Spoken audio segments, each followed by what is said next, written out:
Hello guys! So today is Saturday and samahan nyo kami pumunta sa grocery store para mamili ng mga stocks namin sa bahay. At ayan na nga, anong oras pa lang at kulimlim na. Sana nga at hindi umulan para hindi kami mahirapan mamaya magbaba ng mga pinamili. Ito ngang kapatid ko parang inaantok na hindi pa kami nakakarating sa pupuntahan namin. At ito na nga, nakarating na kami. Naka-sale nga yung grocery kaya siguradong maraming tao.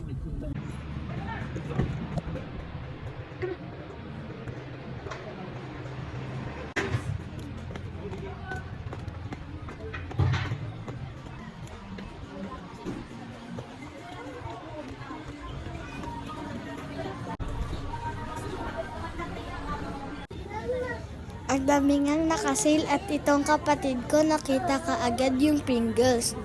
Sabi nga nila daddy mamaya na dahil titignan muna namin yung mga nakasale. Pero parang iiyak na kaya binigay na namin sa kanya. Ang dami ngang nakasale, ang sarap bumili kaso kailangan unahin yung mga kailangan sa bahay.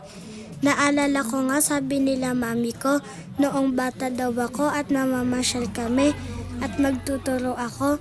Pag sinabi daw nila na next time bibilhin yung mga tinuturo ko, hindi daw ako umiiyak. Natutuwa daw sila sa akin dahil hindi ako kagaya ng ibang bata na umiiyak pag hindi napagbigyan. At kumuha na nga ako nitong chips na nakasil, pati na rin itong yogurt na naka buy one take one. Sayang nga at masarap pala. Sana daw dinagdagan namin kung alam lang namin na masarap. Kumuha na nga rin kami ng cart para makapamili na ng iba pang kailangan. Ang haba na nga rin pala ng pila.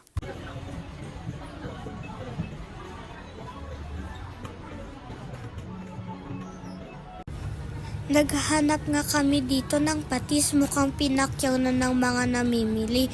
Tignan nyo naman, bawas na. Mga stocks na naka-display. Pero okay lang yan kasi syempre naka-sale, pero sana nagre-refill sila para hindi sayang yung pagpunta sa grocery.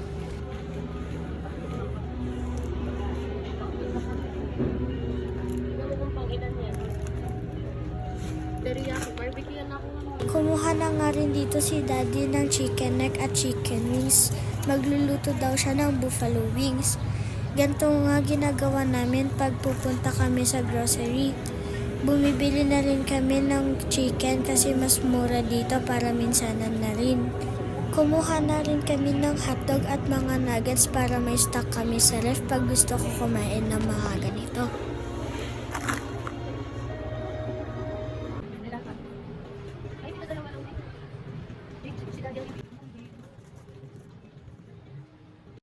That's not yummy. What's that here? What's that? What's that? What's that? Hello. What's that? You get pistachio. Wala. At ayan na nga ang bill, hindi pa natatapos. I-punch yung iba pero lumagpas na sa allotted budget ng pang-grocery. Paano naman kasi nakasil ang lakas makabudol? Charot lang! Ayan na nga yung pinakababayaran nila mami, para narinig ko dapat 3K lang pero lumagpas na.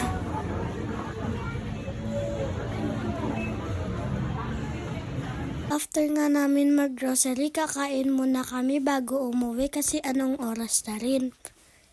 Pares nga ang kakainin namin kasi sabi ni mami, namimiss niya daw yung lasa ng pares na kakainin namin. Ang in-order ko nga pala dito is yung may bone marrow para ma-enjoy ko kasi pag tumanda na ako, mahirap na kumain ng ganito at baka ma-high blood nga ako. Charot. O siya, panoodin nyo na lang ako kumain dyan sa susunod ulit. Bye-bye!